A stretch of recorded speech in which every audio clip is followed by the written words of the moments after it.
먼 미국 땅에서 자식들을 잘 키워내고 열심히 사신 여러분들 정말 장하십니다. 안녕하세요. 전원주입니다. 전쟁도 가난도 겪은 우리 세대는 참 눈물겨운 세월을 살았죠. 아메리칸 드림을 이루기까지 여러분들의 세월이야 어떠셨겠습니까? 건강 관련 프로그램에 출연하면서 요즘 제가 깨달은 건요, 양 한 방을 잘 결합하는 게 최고의 건강 관리라는 겁니다. 클레버 케어, 메디케어 어드밴티지 플랜 아세요? 양방과 한방의 좋은 혜택들을 쏙쏙 뽑아서 제공해주는 똘똘한 플랜이더군요. 우리 한인의 건강 문화도 이해하고 실력 있는 한국 의사와 전문의를 척척 연결해 준다니 얼마나 똘똘합니까? 이제 우리도 똘똘한 클레버 케어 플랜으로 150까지만 사십시다.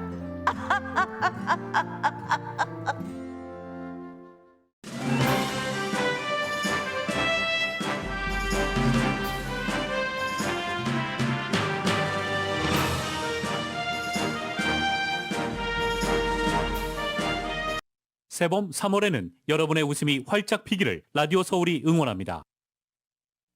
강혜신의 오늘의 미국.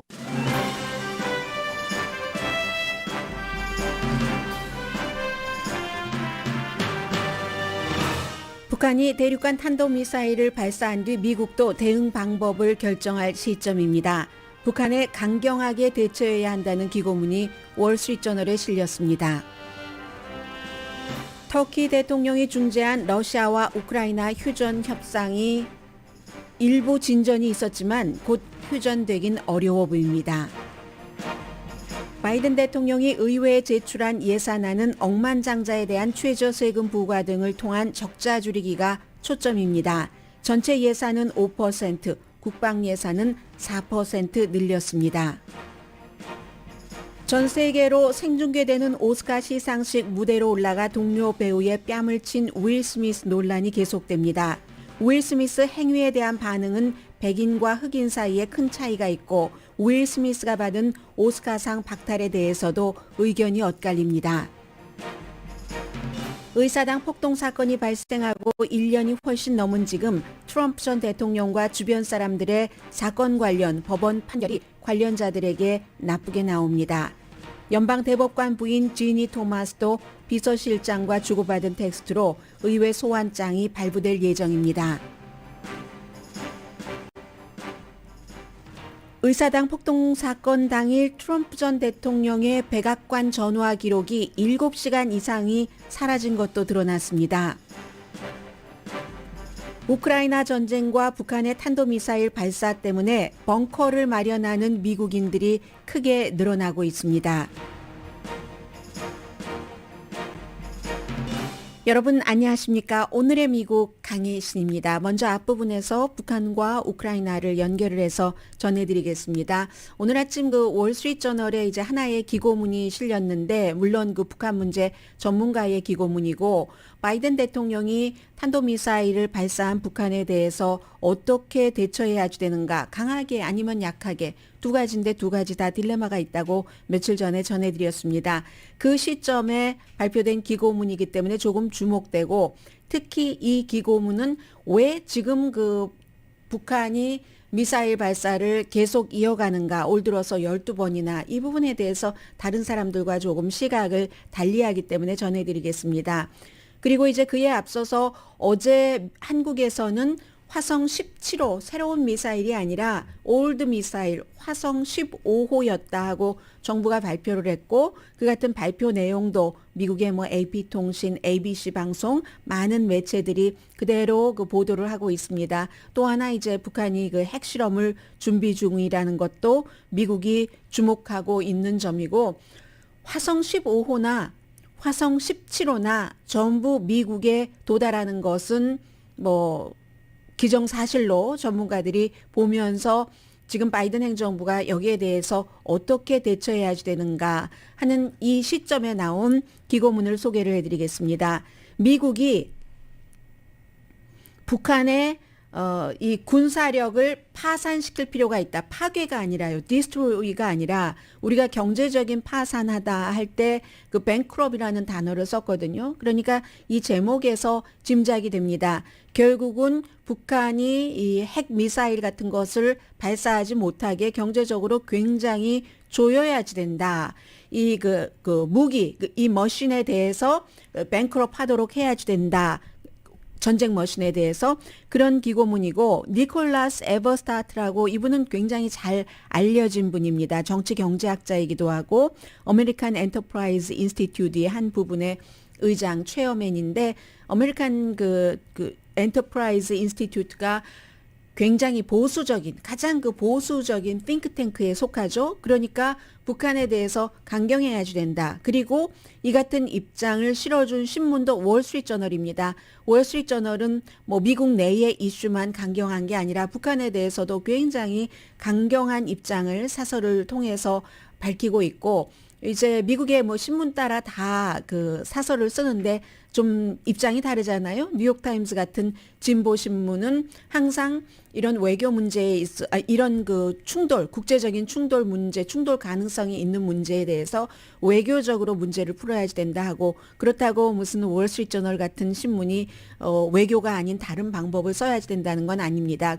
그리고 워싱턴 포스트는 대체적으로 굉장히 진보적인데 북한 이슈에 대해서만은 무척 강경한 사설을 써왔다는 것 참고로 뭐 기회가 있었으니까 말씀을 드렸고요.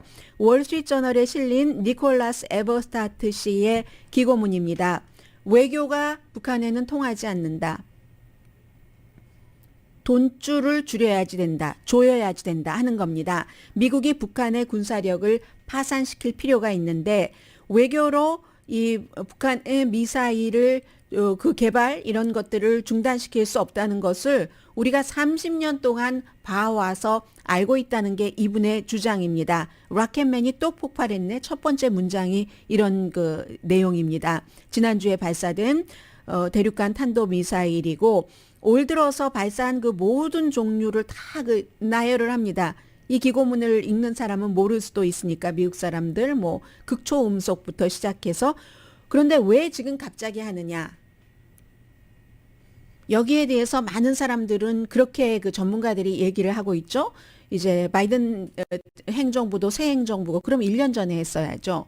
그리고 이제 윤석열 새로운 당선자 또 이제 북한의 여러 가지 사정 그런 것들이 있어서 또 하나는 미국의 뭔가를 기대하면서 2018년도에 스스로 이것을 하지 않겠다고 중단했다가 다시 하는 것이다. 뭔가가 미국에서 해주지 않으니까 그런 것들이 대체적인 평이었는데 이분은 조금 다르게 봅니다.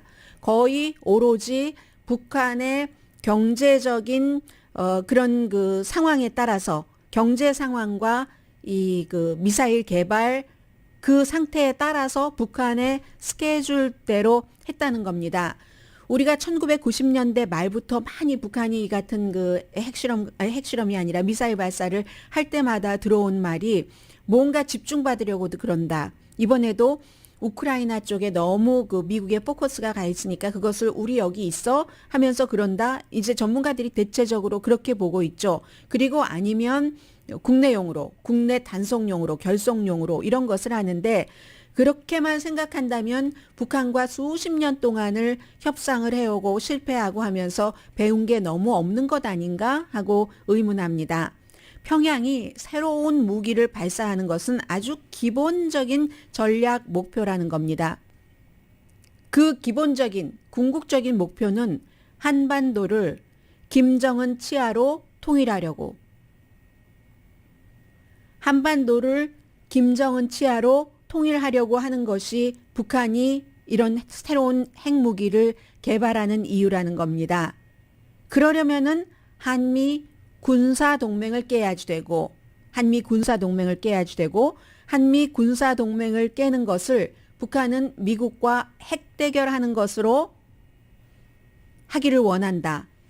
뭐 추측할 필요도 없다라고 이렇게 얘기를 하는 겁니다. 그렇게 해서 이제 미국이 빠지고 이런 형태로 해서 김정은은 발사 이후에도 또 새로운 이 군비를 구축한 이유에 대해서 분명히 공식적으로 발표를 했는데 장기적인 혁명 무슨 미제국주의자들과의 오랜 대결, 논리는 아주 간단하다는 겁니다.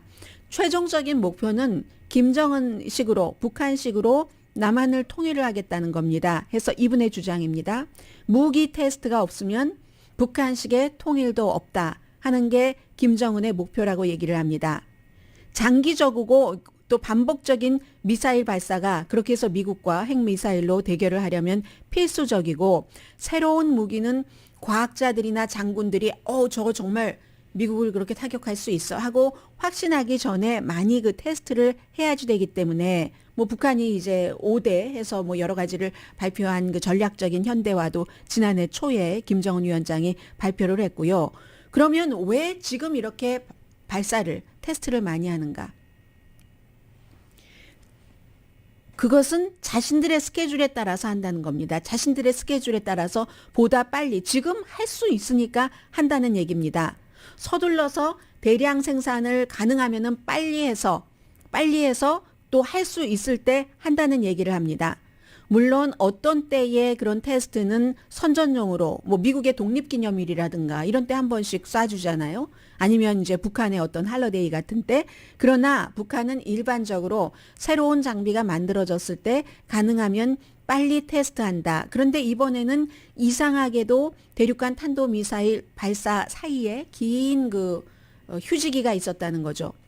4년 4개월이나 마지막으로 대륙간 그 탄도미사일을 발사하고 나서 외부인은 북한의 전반적인 경제적인 사정을 잘 모르지만, 국방 분야에도 잘 모르지만, 그러나 추측하건대, 그리고 본인의 여러 가지 자료를 기반으로 한 추측이 맞다고 얘기를 합니다. 무기 테스트를 쉰 것은 돈이 없어서 줬다는 겁니다. 이분의 얘기는. 우리가 모라토리움을 한다. 그리고 트럼프와 회담을 하겠어. 미국이 뭐를 하면은 뭐 우리는 안 하겠어. 이렇게 얘기는 했지만, 그러면 돈이 없어서 우리가 무기 테스트를 안 한다고 말하는 것보다는 스스로 뭔가 협상을 하는데 협조하고 하는 뜻으로 이렇게 한다 하는 게 훨씬 근사하지 않는가. 이렇게 얘기를 합니다. 자존심도 세우면서 북한의 경제는 너무 작고 비효율적이고, 특히 이제 미사일과 핵 프로그램 같은 것은 한번 뭐 발사하고 할 때마다 돈이 너무 많이 드는 것이기 때문에, 그리고 북한은 항상 외부적인 제재가 있어서 예상하지 못한 경제적인 어려움이 언제든지 올 수 있고, 최근에 북한이 테스트를 이렇게 많이 하는 것은 코비드 사태 이후에 굉장히 어려웠던 경제가 회복기에 들어갔다는 것을 보여주는 것이라고 이분은 얘기를 합니다. 그래서 지난해 못했던 것까지 다 한다는 거예요. 물론 경제 회복이 완전하진 않겠지만 2017년도에 대륙간 탄도미사일을 발사하고 11월이었었죠. 그리고 나서 강한 경제 제재를, 이것은 선을 넘어도 한참 넘었네 하면서 중국과 러시아까지 유엔 안전보장이사회 상임이사국에서 표를 들어줘서 너무나 강한, 오일이 1년 동안 북한으로 들어가지 못하게 하는 경제 제재까지 했기 때문에 2018년도에 우리가 모라토리움 안 하겠다 하는 거 선언하는 것은 뭐 협상을 하기 위해서 그랬다기보다 이분의 주장으로는 돈이 없어서 할 수가 없었는데 그렇게 갖다 붙였다는 얘기입니다. 그런 것을 지금 김정은 때 왜 아버지인 김정일 때보다 더 많이 하는가를 보면 알 수 있다. 김정일 위원장 당시에 경제가 더 어려웠었다고 얘기를 하면서요. 심각한 경제 위기 때문에, 그리고 이제 지금까지 이어져 와서 팬데믹 이후에 바이든 대통령이 취임을 한 게 지난해 1월 달이었는데 북한도 쉬었고 바이든 대통령도 그저 뭐 북한과 별것 하지 않고 이렇게 있어온 사이에 최근에 이제 여러 가지 경제적으로 미사일 발사를 할 수 있는 그런 쪽에 흑자로 돌아섰기 때문에 그렇다는 것이고, 그리고 앞으로 더 위협적인 것이 있을지 모른다라고 얘기를 합니다. 그러므로 이분은 김정은을 달래기보다는 바이든 행정부와 국제사회가 북한의 그 전쟁 기계에 자금을 지원하는 것을 조이고 억제하는 게 낫다. 이게 말씀드린 대로 러시아가 당연히 찬성을 안 해줄 것이고요.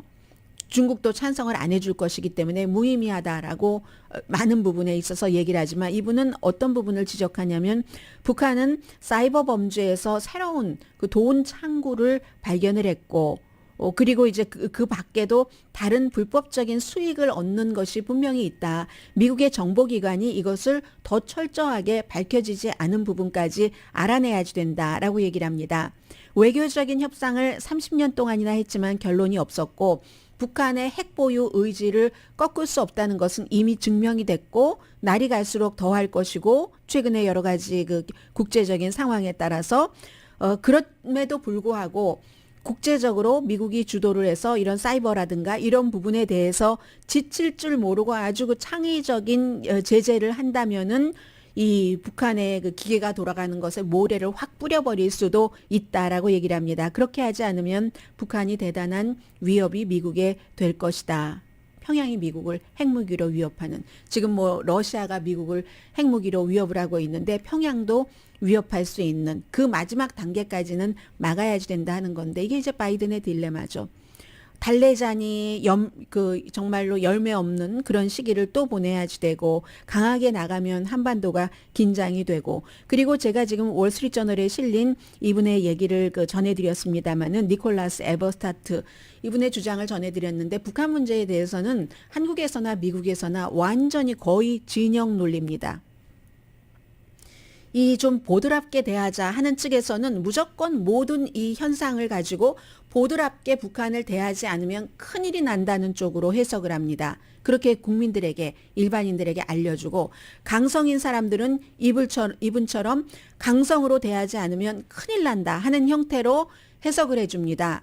그렇기 때문에 한국이건 미국이건 지도자가 양쪽의 얘기를 다 들어보고 판단을 하는 거죠. 지도자의 판단이 그래서 판단과 결단이라고 말씀드릴 수도 있겠네요. 그런 면에서 굉장히 중요하다고 생각이 되고요. 그리고는 이제 우크라이나 사태를 잠깐만 리뷰를 해드리면, 바이든 대통령이 결국은 폴란드에서 본인이 얘기했었던 This man은 cannot remain in power. 푸틴은 이 권좌에 계속 있을 수 없다, 있어서는 안 된다라고 얘기한 것은 순전히 본인의 개인적인 심정이지 미국의 정책이 바뀐 건 아니다. 정권 교체로. 그 점을 어제 강조해서 분명히 얘기를 했고요. 그리고 사실은 러시아가 우크라이나를 침공하는 그 현장들을 사진을 보면 아마 대부분의 분들이 그런 생각을 하실 것이라고 믿습니다. 물론 어떤 사람은 왜 그렇게 전쟁이 일어나지 않도록 또 젤렌스키 대통령이 막지 못했느냐 했지만, 그것은 마치 독도 같은 나라를 뭔가 분쟁이 있고 독도를 예를 들진 않겠습니다. 뭔가 한반도에서 어떠한 땅이 있을 때 주변국에서, 어느 나라가 됐든 주변국에서 그거 내 나라 하든가, 아니면은 이제 왜 우리식으로 안 가고 미국식으로 가? 우리식의 이런 정치성을 따르지, 공산주의 형태를 따르지, 왜 민주주의 형태로 따라? 하면서 큰 나라가 막 무기도 엄청 많이 갖고 있는 나라가 위협을 할 때, 위협을 하니까, 아니면 너희 다칠 줄 알아 하니까 그냥 알았어. 너희 식대로 따라가고 땅도 너희가 원하는 대로 다 가져. 이런 형태로 해서 막았어야지 된다는 주장을 하는 사람들이 있습니다. 그런 분들은 이제 큰 역사적인 그림이라던가 이제 뭐라고 할까요? 그리고 그게 지도자 마음대로 할 수 있는 게 아닙니다. 여론이 원하겠습니까?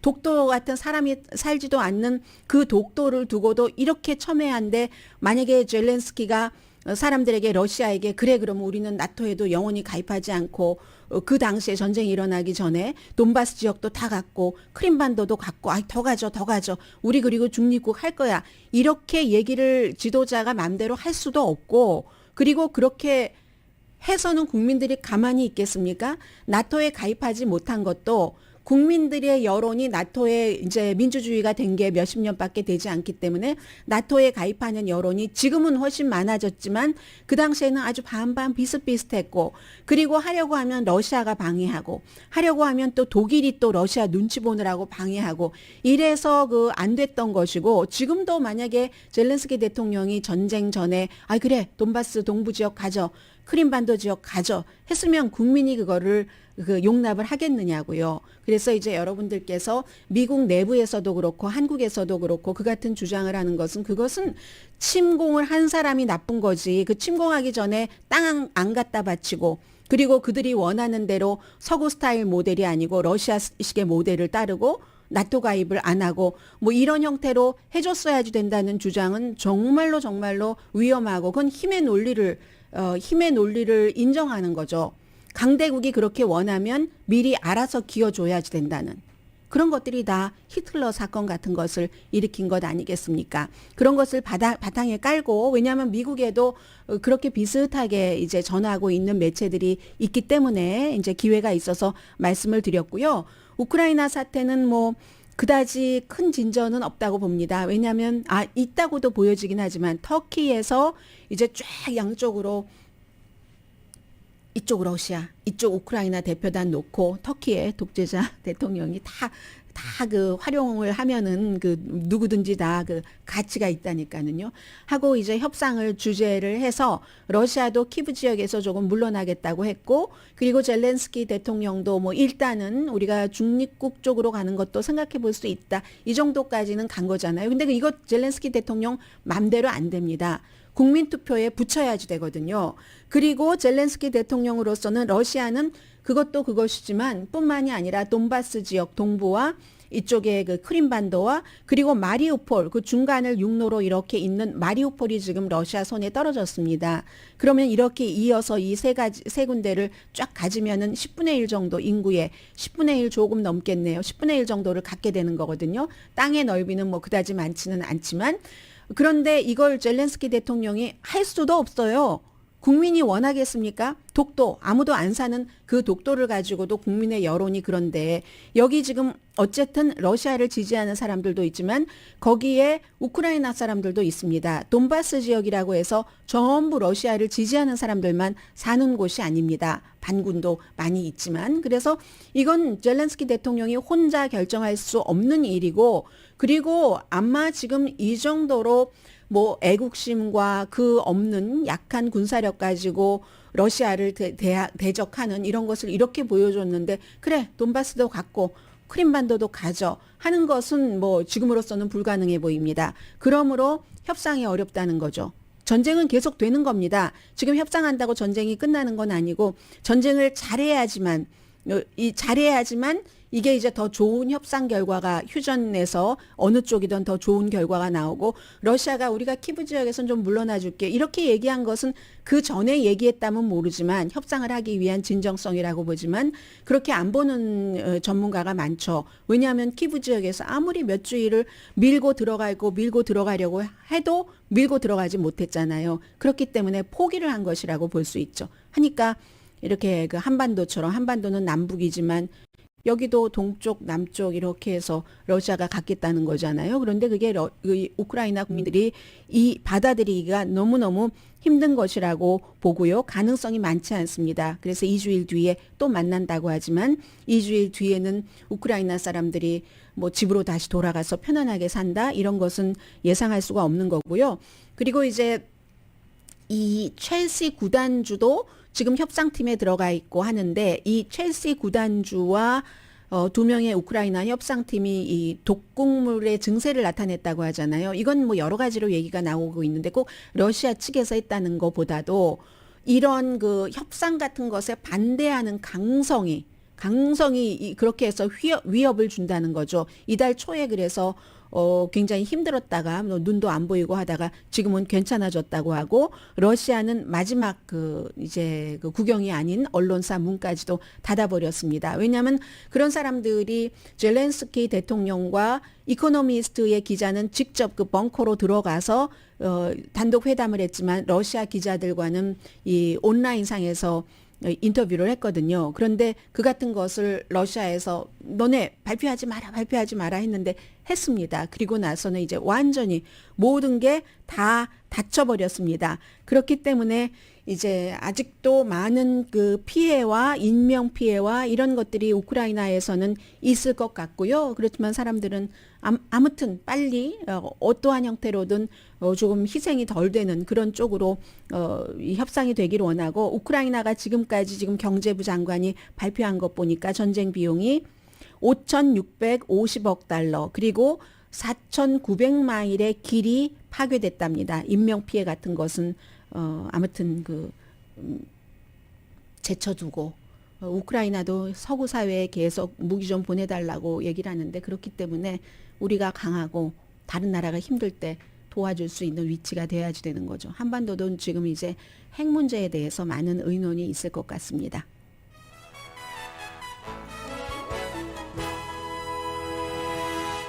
오늘의 미국은 전문가가 추천하는 이민법, 가정법 전문 제인정 종합법률사무소, 코지다운 갤럭시 이불은 잠이 솔솔 오게 하는 기능성 거위털 이불, 거위털 이불 전문회사 코지다운, 친절하고 자세한 상담으로 절개를 최소화하는 복강경 수술 전문 장지아 외과, 매일 아침 재래식으로 직접 만드는 검정콩 생순두부, 수라원 순두부, 덜마지 울세라 MRT 특별 패키지로 여러분의 아름다움을 찾아드리는 미러클 레이저 클리닉, 차원이 다른 샴푸형 흰머리 염색약 수하연을 핫세일 중인 한국 홈쇼핑 공동후원입니다. 잠시 뒤에는 플로리다와 그 문제가요. 윌 스미스가 이제 딱 그 크리스 락 그 뺨을 때린 같은 블랙이고 코미디언이기도 하고 뭐 배우고 하는 이 이슈가 그냥 간단하게 이렇게 이해돼야지 될 그럴 이슈가 아닌 것 같습니다. 잠시 뒤에 두 가지 이슈 전해드립니다.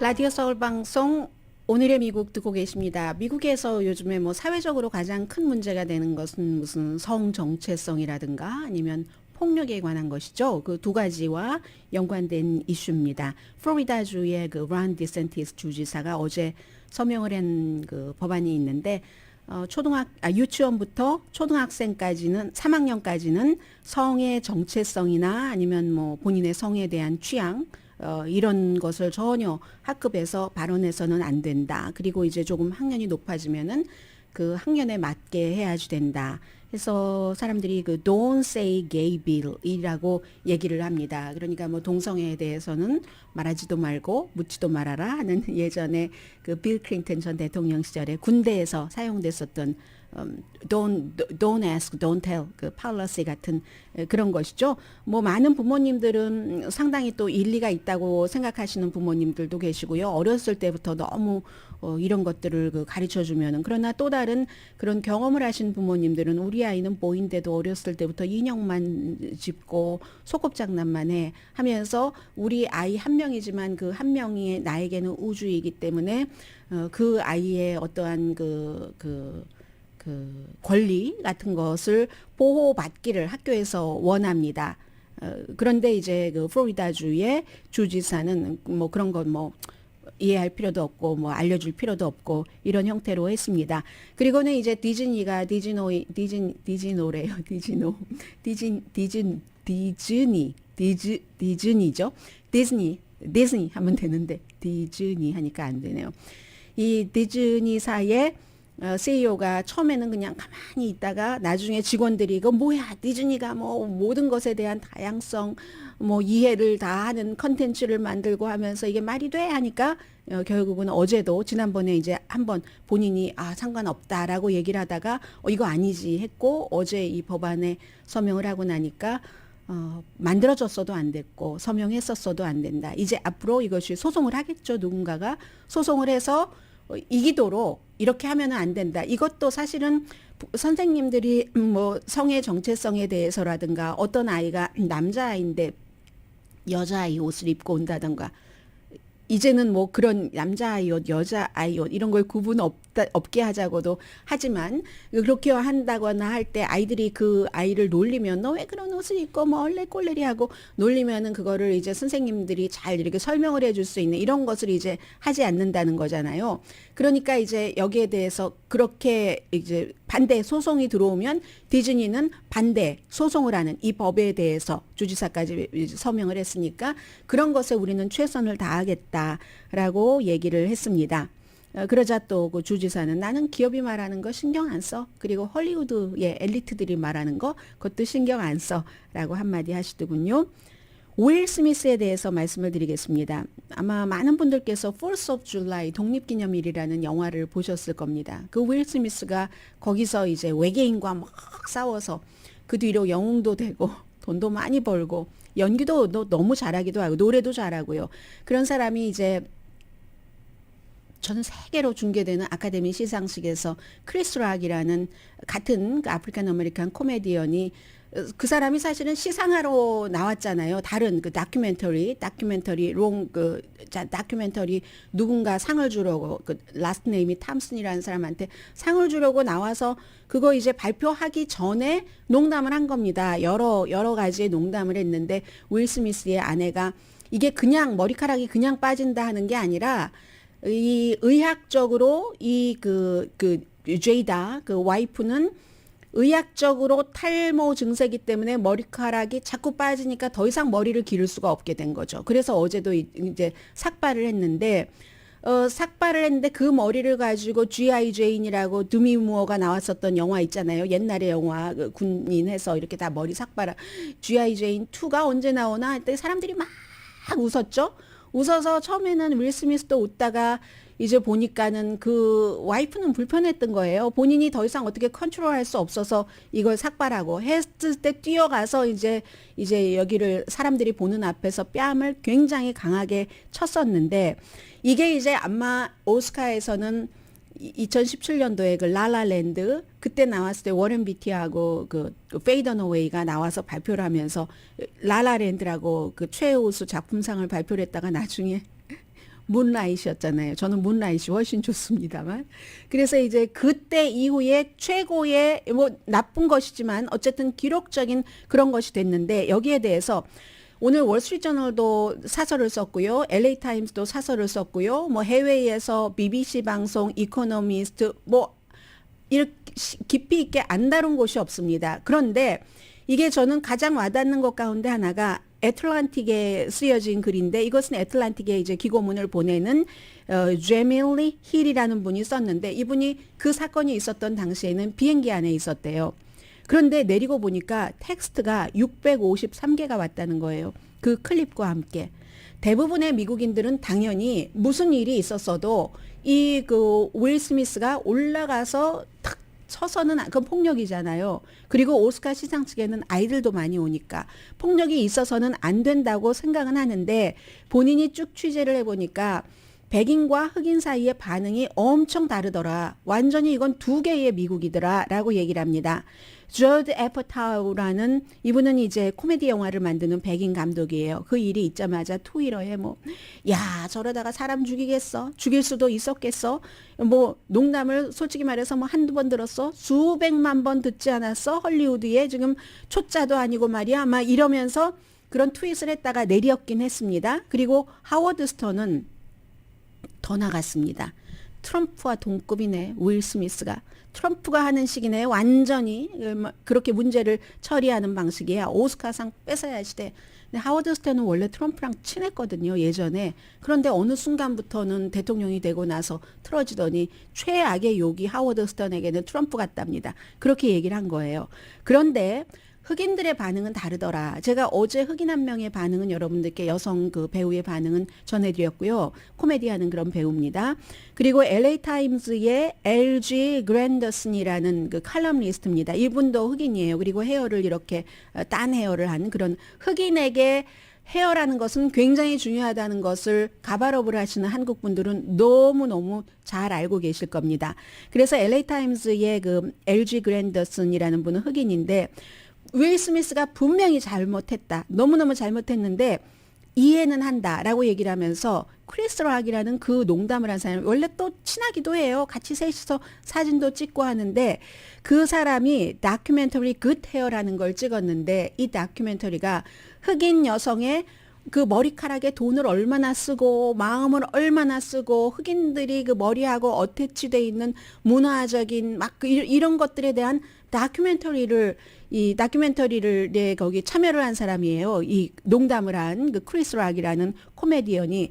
그렇게 보면은 이게 머리가 탈모라는 의학적인 그 증상으로 머리를 다 삭발을 하고 오스카 시상식에 나왔어야지만 되는 그 여배우의 용기를 칭찬을 해야지 되는 게 아닌가. 그걸 농담으로 조롱거리로 썼어야지 되는가. 그것도 세계가 보는 앞에서 모른다. 그 전에 이 두 가족 사이에서 무슨 관계가 있었는지 어쨌는지 뭐 그런 것 있잖아요. 그러니까 왜 윌 스미스만 비난을 하냐는 뭐 이런 것도 약간 포함되어 있습니다.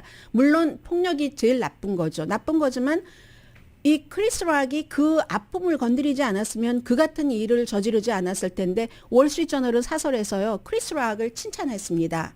그리고 나서도 아주 본인이 이제 그 수상자를 발표하러 나온 사람이니까 지금 이렇게 해서 맞았는데 말이야 그래도 계속 윌 스미스가 저 앞에서 뭐라고 얘기하니까 알았어 너의 말 접수할게 이렇게 하고 침착하게 진행을 했다고 칭찬을 했습니다. 뭐 이런 식이거든요. LA 타임스는 사설에서 폭력은 나쁘다. 그러나 오스카상을 뺏어서는 안 된다. 내년에 뭐 본인이 올해 상을 받았잖아요. 킹 리차드로 윌 스미스가 상을 받았으니까 가야지 되는데 다른 사람 시상식 해주러 윤여정 씨처럼 그것은 못 오게 하고 상은 뺏으면 안 된다. 이 정도 사설을 했고 BBC 방송은 더 깊이 들어갑니다. 이 윌 스미스라는 사람이 자신의 그 책을 쓴 것을 보면 first chapter에 나오는 것 가운데 하나가 어렸을 때 아버지가 어머니를 굉장히 폭력적으로 다뤘답니다. 그걸 어렸을 때 보면서 엄마를 도와주지 못해서 너무나 그 guilty feeling이 강했다는 그 얘기를 하고요. 그러면 또 어떤 사람은 그렇죠. 그러면 그걸 보고 본인은 안 그래야지. 그걸 폭력으로 해? 아빠랑 똑같네? 이렇게 말을 할 수도 있습니다. 아무튼 그래서 일단은 그 오스카가 조사를 하고요. 해서 오스카가 시상식을 그 상 받은 것을 빼앗아야지 된다고 하는데 애틀란타에 글을 쓴 그분은 뭐라고 얘기하냐면 그거 정말 그 부당하다. 왜냐하면 로만 폴란스키 같은 감독은 미성년자 여자아이를 말하자면 강간했잖아요. 그 사람 상 주고 미국에 오지 못하니까 막 공로상도 주고 했잖아요. 그리고 하워드 와인스틴 같은 경우도 수많은 여배우를 뭐 호텔에 부르고 강간하고 해서 지금 감옥살이를 하고 있는데도 오스카상 받은 것은 갖고 있습니다. 그런데 왜 윌 스미스만 오스카상을 줘야지 되죠? 멜 깁슨은 어떻고요? 멜 깁슨은 인종차별적인 그런 발언을 얼마나 많이 하는 사람인데요. 그 반유대인 발언도 많이 하고. 그리고 또 하나는 그래도 세계 무대에서 그럴 수 있는가? 이거는 이제 저의 개인적인 느낌인데 세계 무대에서 그랬기 때문에 그건 절대로 용서할 수 없다. 만약에 길 가다가 누군가가 우리 와이프가 너무 이 문제에 대해서 심각하게 생각하고 있는데 그걸 막 조롱하면 한 대 때려주면 거기가 잘했다라고 할 수도 있잖아요. 폭력이 나쁜 것이긴 하지만 완전히 사람을 쓰러뜨린 건 아니니까 뺨을 때린 거니까. 그런데 이게 그 시상식장이었기 때문에 그래야 하는가? 당연히 차이는 있지만 뭐 그런 문제도 있고 결혼 생활에 그 부분은 5점 없는 결혼 생활이 아주 드물 겁니다. 뭐 그런 게 있기는 있었어요. 이 여자 배우가 남편이랑 별거할 때 다른 뭐 R&B 가수와 어페어가 있었다. 그러면 결혼 생활에 5점이 있었다고 너 머리 뭐 이런 말을 꼭 들어야지 되는가? 뭐 이런 생각도 있고요. 그리고 아카데미 이사회의 흑인인 그 이사인 로저 러스 윌리엄스는 야, 흑인에 대한 고정관념이 생길까 두렵다라고 얘기를 했습니다. 그런데 저는 흑인 백인이 아니어서 너무 다행이다 싶은 거예요. 흑인이었기 때문에. 그리고 또 하나는 다큐멘터리 상 받은 사람 참 안타까운 거예요. 그 사람이 뭐라고 얘기는 했지만 그 사건 뒤에 나와서 그 수습했어야 되니까 사람들도 이미 그 정말 좋은 말을 하던데 거기에 집중하지 못하고 앞에 있었던 사건에 집중을 했고 또 하나는 이 윌 스미스도 얘기를 했지만 엄마가 이 시상식장에 오자고 하니까 필라델피아에서 뜨개질하는 그 친구들이랑 같이 본다고 했는데 엄마는 얼마나 당혹스러우셨을까. 그리고 무엇보다도 이 제이다 핑킹 그 스미스 본인이 이 윌 스미스의 와이프가 가장 그 황당했겠다 이런 생각이 들고요. 그런데 어쨌든 이 애틀란틱은 백인과 흑인 사이에 이걸 보는데 굉장히 차이가 있더라 하고 강조를 했습니다.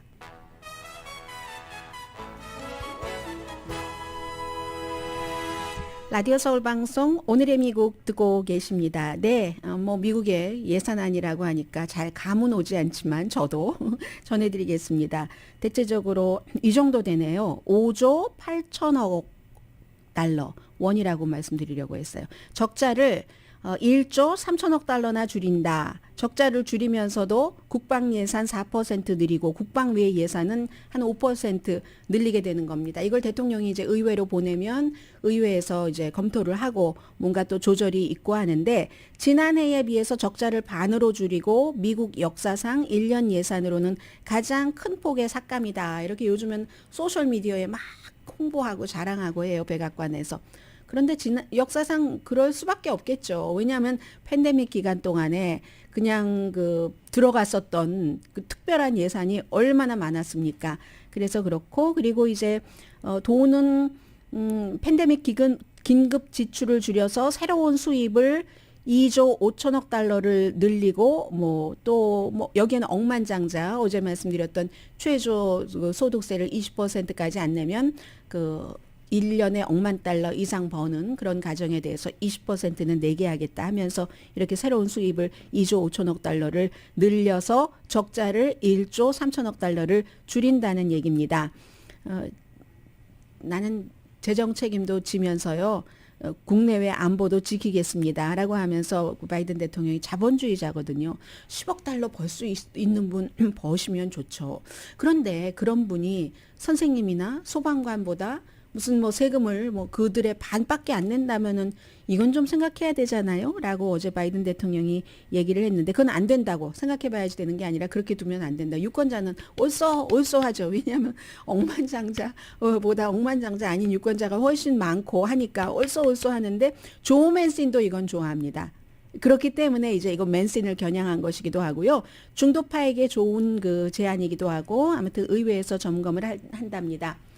또 하나는 벙커 판매가, 이게 꼭 우크라이나 때문만은 아니지만 팬데믹 때부터 시작이 됐고, 그리고 최근에 1월 달 들어서 북한이 자꾸만 이런 미사일 발사를 하고 하니까 이런 것들이 다 뭉쳐서 미국에서 벙커 판매가 크게 늘어났다는 건데, 제가 가디언의 보도를 봤습니다. 그랬더니 가디언에서 벙커에 대해서 책을 쓰느라고 무슨 영국, 독일, 미국 전역을 다 다닌 그런 분이 쓴 굉장히 긴 기사인데 내용만 추려드리겠습니다. 그랬더니 2018년도에 본인이 텍사스에 있던 어떤 창고에 갔었을 때는 그냥 몇 개 조립해서 딜리버리하고 그랬던 것 같은데, 지금 굉장히 많이 늘어나서 이 벙커라는 게 두꺼운 강철로 돼서 박스처럼, 레고 박스처럼 이렇게 생겼는데, 크기는 소비자가 원하는 거에 따라서 다르죠. 뒷뜰에다가 보통 놓는데, 그래서 한 7만 달러부터 24만 달러, 텍사스에서 만드는 건 그 정도인데 거기서 자고 먹고 출산도 할 수 있는 그런 것이라고 합니다. 우크라이나는요, 크림반도를 러시아가 점령한 이후에 벙커가 굉장히 많이 늘어났어요. 한 5천 개 정도. 근데 미국은 벙커가 없잖아요. 그러니까 미국 사람들이 팬데믹 때도, 그런데 사실은 이 같은 전염병은 별로 효력이 없다고 하거든요. 들어가겠죠, 어떤 형태로든. 그런데 그 이외에 전염병 자체가 아닌 간접적인 위협으로부터는 보호가 일시적으로 될 수 있겠으나, 그런데 이제 우크라이나는, 그런데 미국은 이렇게 방공호 이런 쉘터가 없으니까 미국 사람들이 예를 들어서 가격이 그렇게 비싸도 러시아가 핵 공격을 할지도 모른다고 하고, 북한도 어떻게 될지도 모르고 하니까 캘리포니아주에 있는 비보스 그룹이라는 이런 곳에서도 3차 대전이 일어날 가능성이 있을지도 모른다고, 지금으로서는 없을 것 같아요. 그렇게 얘기를 하니까 이렇게 벙커를 미국 회사뿐만이 아니라 이태리 회사도 지난 20년 동안 한 50개를 팔았다면은 지금 푸틴의 우크라이나 침공 이후에 한 5천 건의 문의 전화가 왔다고 하고요.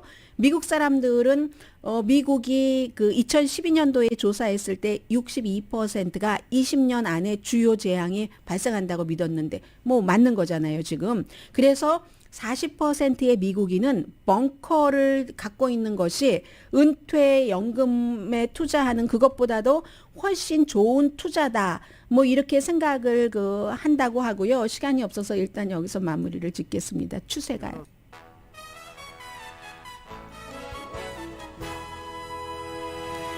라디오 서울 방송 오늘의 미국 듣고 계십니다. 그래서요, 벙커 같이 비상사태에 대비하는 비상사태 관리 시장이 2017년부터 2025년 사이에 돈으로 수요로 따지면 한 6배 정도가 늘어났고, 돈의 액수로 하죠.